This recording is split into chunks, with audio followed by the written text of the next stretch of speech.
Good morning. We have two readings today, one from Romans and one from John. And as they're quite long, I've co-opted Alan into doing the second reading for me. So the first one is from Romans 8:14 to 25. For those who are led by the Spirit of God are the children of God. The Spirit you receive does not make you slaves, so that you live in fear again. Rather, the Spirit you received brought about your adoption to sonship. For by him we cry, Abba, Father. The Spirit himself testifies with our spirit that we are God's children. Now, if we are children, then we are heirs, heirs of God and co-heirs with Christ, if indeed we share in his sufferings, in order that we may yet also share in his glory. I consider that our present sufferings are not worth comparing with the glory that will be revealed in us.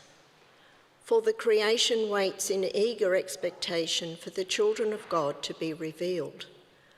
For the creation was subjected to frustration, not by its own choice, but by the will of the one who subjected it, in hope that the creation itself will be liberated from its bondage to decay and brought into the freedom and glory of the children of God. We know that the whole creation has been groaning, as in the pains of childbirth, right up to the present time. Not only so, but we ourselves, who have the first fruits of the Spirit, groan inwardly as we wait eagerly for our adoption to sonship, the redemption of our bodies. For in this hope we were saved. But hope that is seen is no longer hope at all. Who hopes for what we already have? But if we hope for what we do not yet have, we wait for it patiently.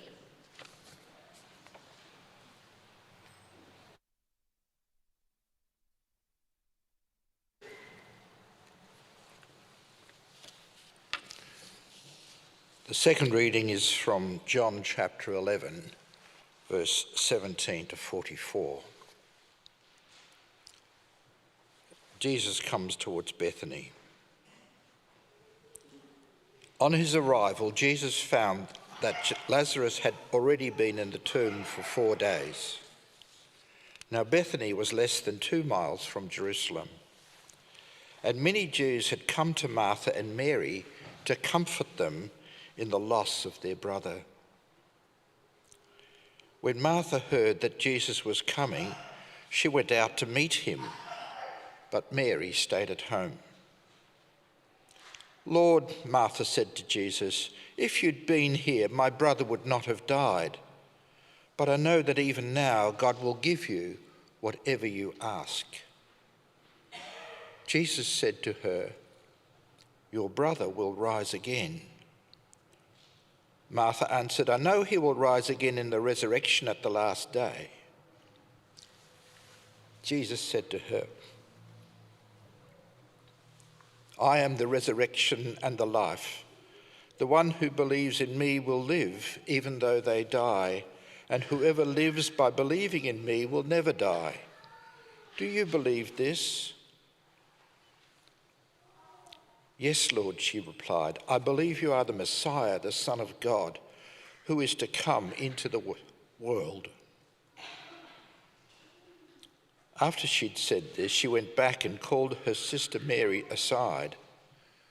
The teacher is here, she said, and is asking for you. When Mary heard this, she got up quickly and went to him. Now Jesus had not yet entered the village, which was still at the place where Martha had met him. When the Jews had been with Mary in the house, comforting her, noticed how quickly she got up and went out, they followed her, supposing she was going to the tomb to mourn there. When Mary reached the place where Jesus was and saw him, she fell at his feet and said, Lord, if you'd been here, my brother would not have died.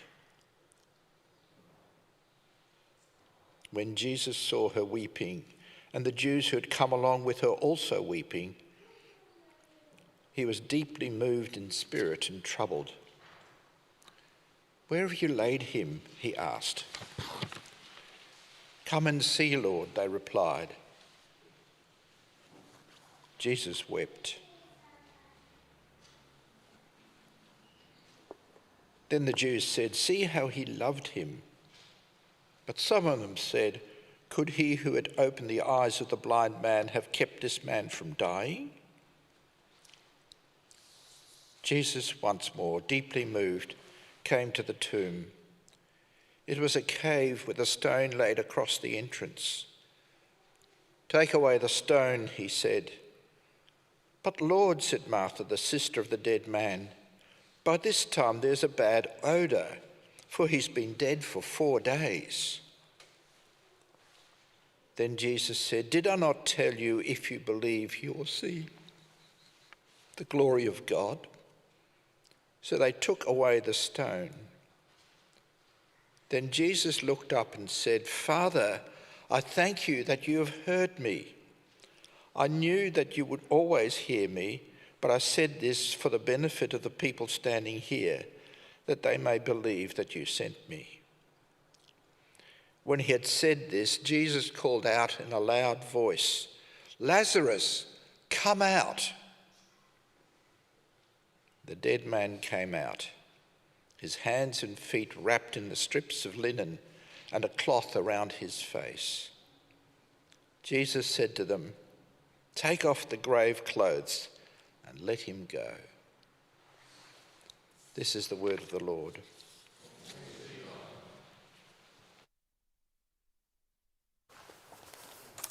Thanks, Gisbers.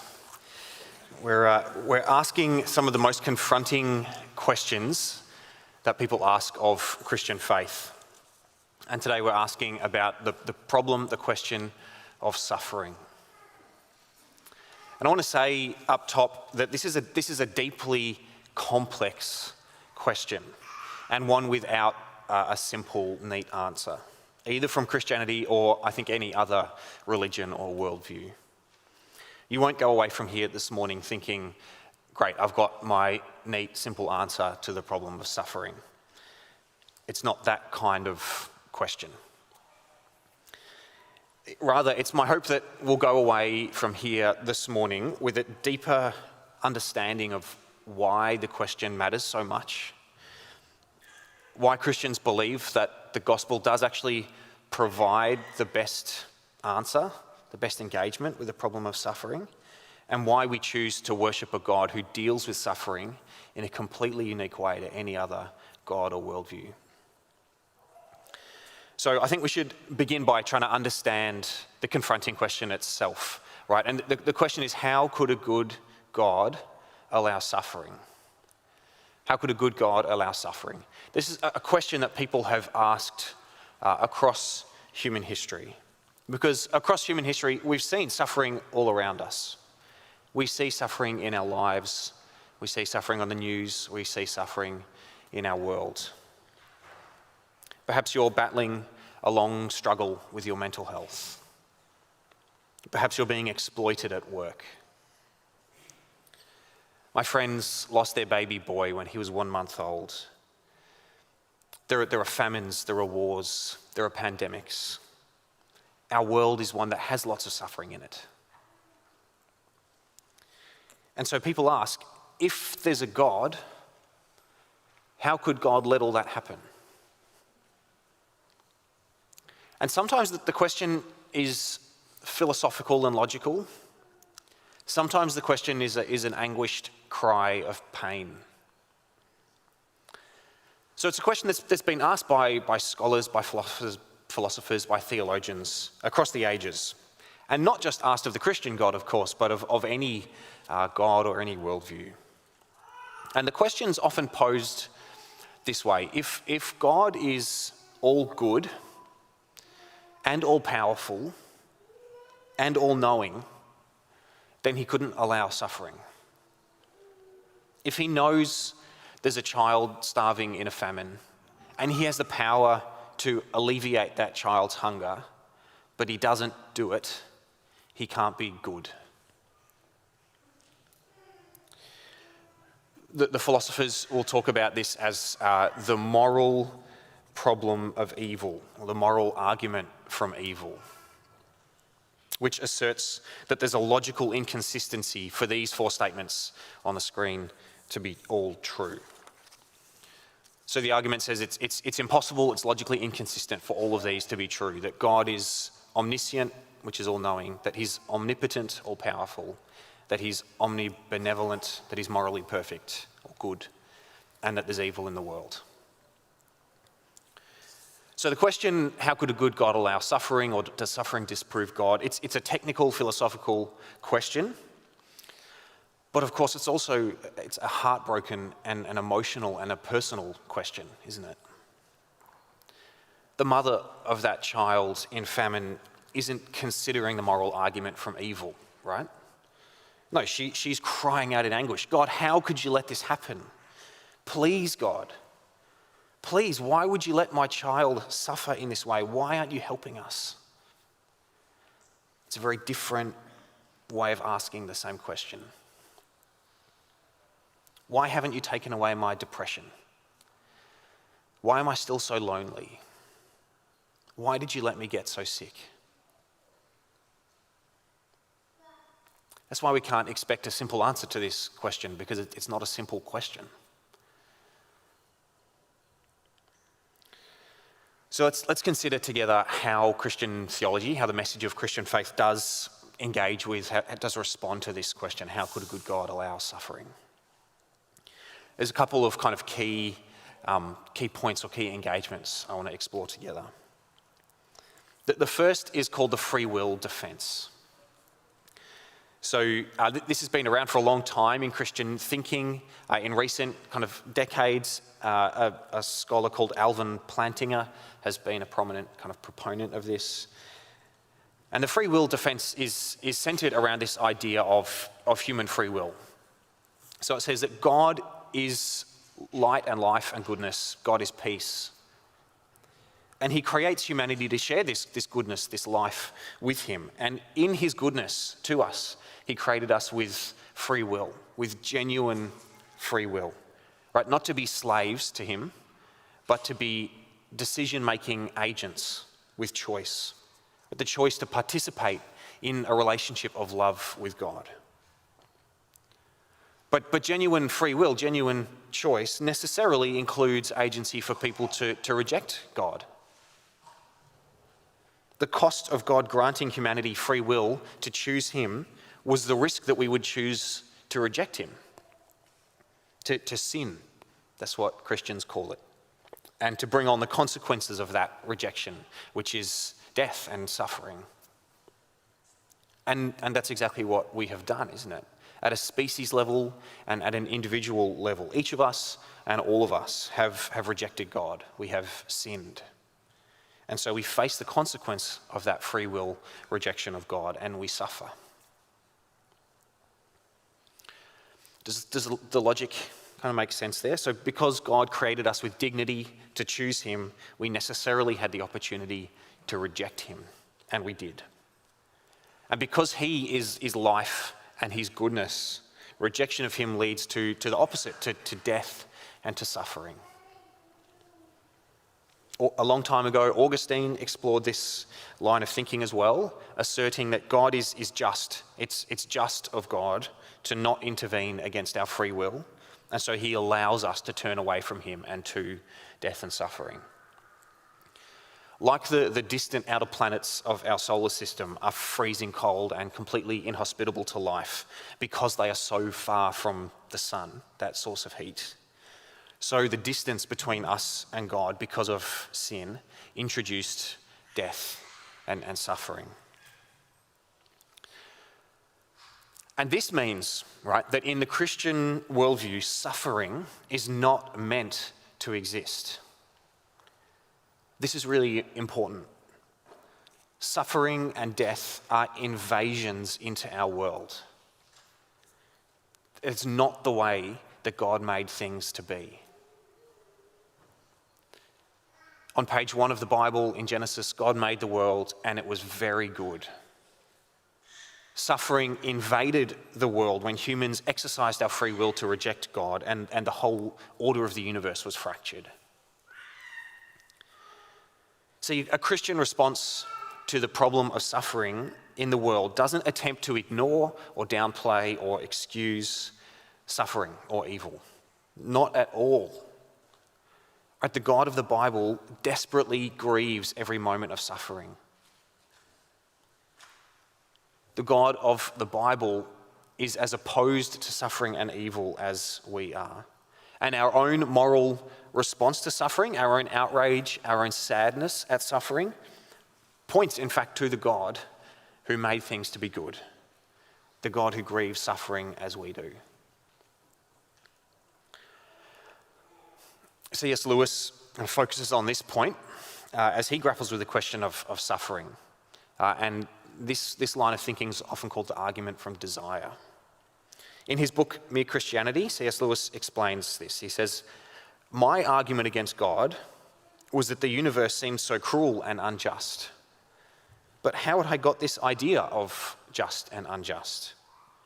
A man does not call a line crooked unless he has some idea of a straight line. What was I comparing this universe with when I called it unjust?" See, our desire to end suffering is a glimpse of the good God who created people to reflect his loving nature by caring for one another.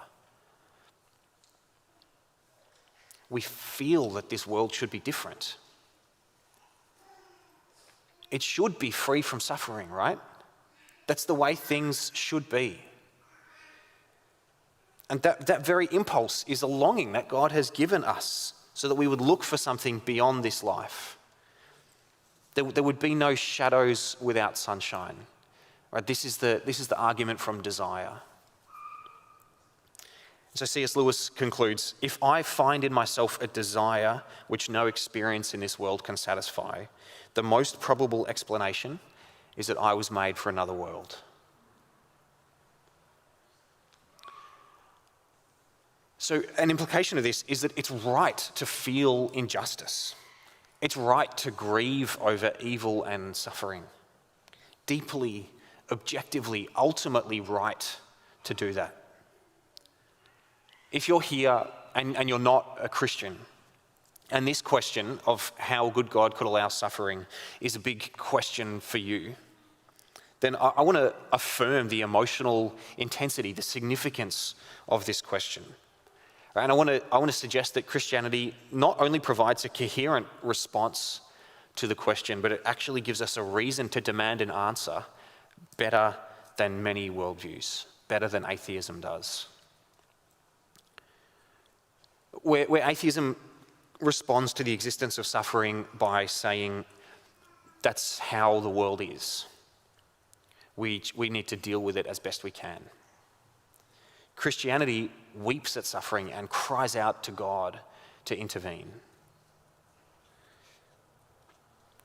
A logically consistent atheism sees suffering as having no ultimate or transcendent meaning, right? And indeed, the same thing for goodness, no transcendent meaning. Christianity says that suffering matters more deeply than we could imagine because it matters to God. And similarly, that goodness matters more than we could imagine because it matters to God. So Christianity engages the moral problem of evil with the free will defense, with the argument from desire. And we also point to God's goodness in bringing good things out of suffering and evil. God uses even evil and suffering to bring about his purposes and achieve good things. Not in a naive, unhelpfully simple, toxic positivity kind of way, but in a deep and mysterious and gracious way. He does take bad things and bring good out of them. As we read before in Romans 8, our present sufferings are not worth comparing with the glory that will be revealed in us. All of creation waits in eager expectation for its liberation from its bondage to decay, to be brought into freedom and glory.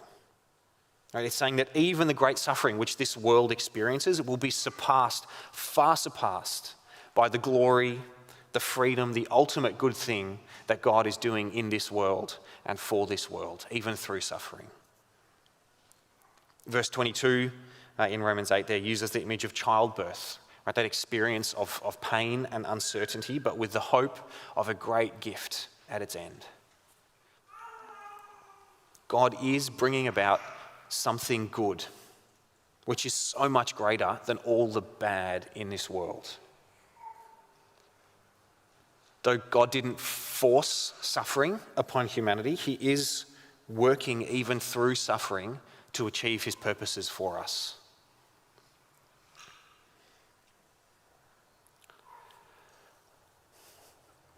We said it couldn't be a simple answer to this question, right? To the problem of suffering. Christianity provides a multifaceted, a complex response to this complex problem.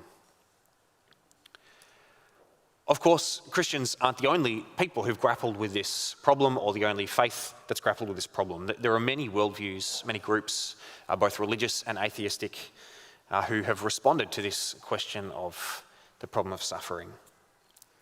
And the Christian response is quite different to the response of Buddhism, which sees suffering and evil as expressions of human desire and ignorance. The Buddha said, "All I teach is suffering and the end of suffering." And that end of suffering that he teaches comes through humans transcending desire and attaining knowledge such that suffering ceases. Hindu faith is somewhat similar with its focus on the law of karma, of cause and effect. Suffering is a consequence of past actions, whether in this life or a previous life, and the path out of suffering is through ensuring good karma in the future. An atheist view obviously doesn't include God in or any divine being in its explanation of the problem of human suffering, but just sees suffering as inherent in the world with its natural processes. The processes of the world include suffering, so we suffer. In an atheist view, there's no ultimate freedom from suffering, but we endeavour to do what we can to minimise suffering and to promote human well-being. Humans, though being the cause of much suffering, are the best chance of alleviating suffering. If you find the Christian response to suffering to be intellectually or emotionally unsatisfying, let me challenge you to identify which other belief system provides a better alternative. In the end, there are various explanations which have enough logical consistency for people to choose to believe them, right? I think the Christian logic is genuinely preferable, but it's true that others would say that of their own worldview, of course. But it's not just about logic, is it? Any worldview, any faith, any belief system can be assessed for whether it's coherent and livable, whether it makes sense, whether it works for real life, whether it's coherent and livable. And I don't think there's another response to suffering which satisfies both. Atheism has a pretty good coherence, but I don't think it's truly livable. The English atheist philosopher Julian Bargini, he writes this, a little sarcastically: "The more brutal facts of life are harsher for us than they are for those who have a story to tell in which it all works out right in the end." I think he's absolutely right, and I think that's a deeply troubling part of an atheistic view of suffering. If there is no God, if there is nothing bigger than the atoms which make up our bodies and the planets, then there's no ultimate meaning in suffering. and we have no resources to face it beyond what we can summon from within ourselves.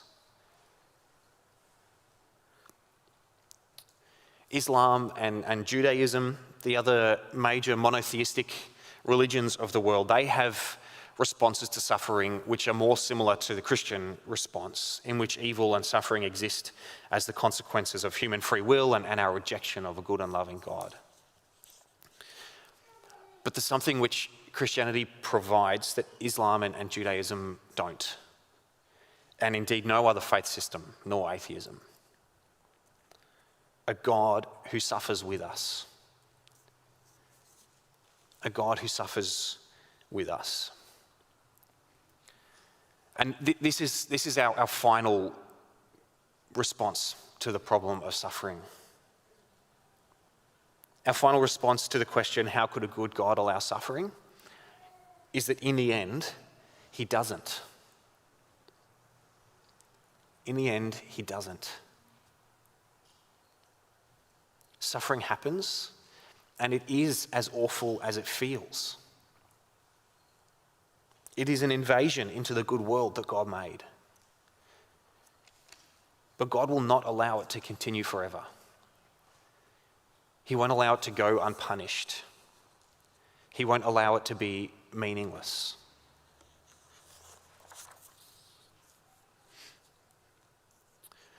In John chapter 11, that second reading that we had, one of Jesus' best friends, Lazarus, dies. And Jesus goes to Lazarus' house and he meets Martha, one of Lazarus' sisters, desperately grieving her dead brother. She's heartbroken, right? She is suffering and she's feeling the impact of suffering in the world. Martha says to Jesus, "If you had been here, my brother would not have died." Likewise, her sister Mary, when she sees Jesus, falls at his feet and says, "Lord, if you had been here, my brother would not have died." What are they doing, right? They're not considering the moral problem of evil, right? No, they're crying out from broken hearts, "Why did you let this happen? Why didn't you stop this?" This is the question of suffering asked in the most personal and devastating way. Verse 33, when Jesus saw her weeping, and the Jews who had come along with her also weeping, he was deeply moved in spirit and troubled. He was deeply moved in spirit and troubled. His friend is dead. His other friends are grieving, and Jesus feels the problem of suffering. He feels it, he participates in it, he knows it. Isn't that's so important? He's not detached, he's not insulated from suffering. Right? Allah is completely separate from his creation and unaffected by suffering. Buddha has transcended beyond the experience of suffering. Ganesh is free from any suffering or human emotions, but not Jesus. He's deeply moved in spirit and troubled. It's difficult to translate those words, deeply moved in spirit and troubled, from the original Greek into English. But it's a word that carries something like aggravated or disturbed. It's the word used for a warhorse as it stamps and snorts before it charges into battle. When Jesus meets suffering and death, he's not just sad, he's furious. He's going to war. Verse 34, "Where have you laid him?" he asked. "Come and see, Lord," they replied. And Jesus wept. Why? Why did Jesus weep? He already knew he would raise Lazarus. He promised it back in verse 4. No, he weeps because he's sharing in the true human experience, our experience of suffering and loss. He weeps for his friends. He weeps for the invasion of death in this world. Then the Jews said, "See how he loved him." But some of them said, "Could not he who opened the eyes of the blind man have kept this man from death? If he's strong enough and good enough, why didn't he stop this?" And Jesus, once more deeply moved, came to the tomb. It was a cave with a stone laid across the entrance. "Take away the stone," he said. "But Lord," said Martha, the sister of the dead man, "by this time there is a bad odour, for he has been there 4 days." Then Jesus said, Did I not tell you that if you believe, you will see the glory of God?" So they took away the stone. Then Jesus looked up and said, "Father, I thank you that you have heard me. I knew that you always hear me, but I said this for the benefit of the people standing here, that they may believe that you sent me." When he had said this, Jesus called out in a loud voice, "Lazarus, come out."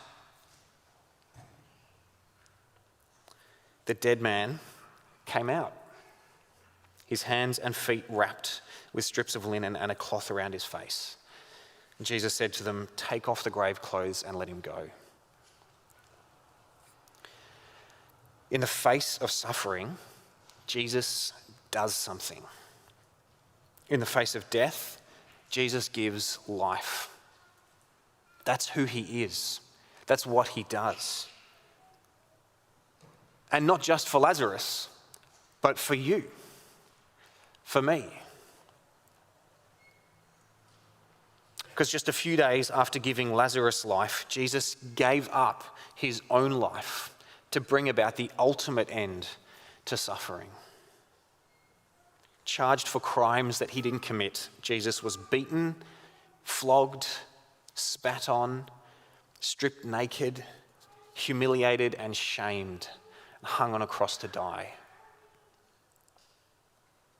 He doesn't just sympathize with our suffering. He truly knows our suffering.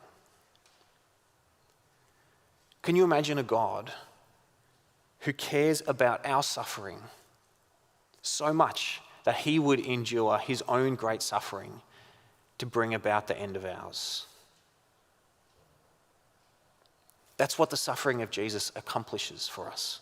That sin that we talked about, that free will rejection of God, which brought suffering and death into the world, Jesus' undeserved death paid the price for that sin, for that rejection, the price that we deserve to pay, and released us from the debt of sin. Jesus rose from the dead, and not just back to life like Lazarus, but into unending, perfected life with God, and he invites us into that life with him. We believe that one day he will return again, and when he does, suffering will meet its end. Jesus will return as the King of Kings and the Lord of Lords, going once again into battle against sin and suffering and death, and they will meet their end. On the last page of the Bible, God dwells with his people. Revelation 21 verse 4 says, "He will wipe every tear from their eyes." There will be no more death or mourning or crying or pain, for the old order of things has passed away. That's the world put right. That's the world the way it should be. That's the end of suffering. It can't come from us. It can only come from God. There is no simple answer to the question of suffering, but there is an answer in Jesus which is not only coherent, but which is deep and tender and ultimate and powerful.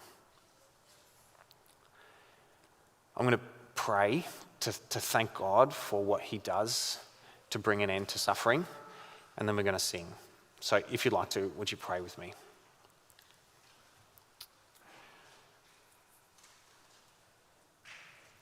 God, when we desperately grieve suffering in the world and in our lives, we thank you that you grieve it with us. We thank you that you're not insulated from our suffering. We thank you for taking us by the hand, for sharing in our experience, for making a way to the ultimate end of our suffering. We thank you that you would give yourself for us. And we thank you in Jesus' name. Amen.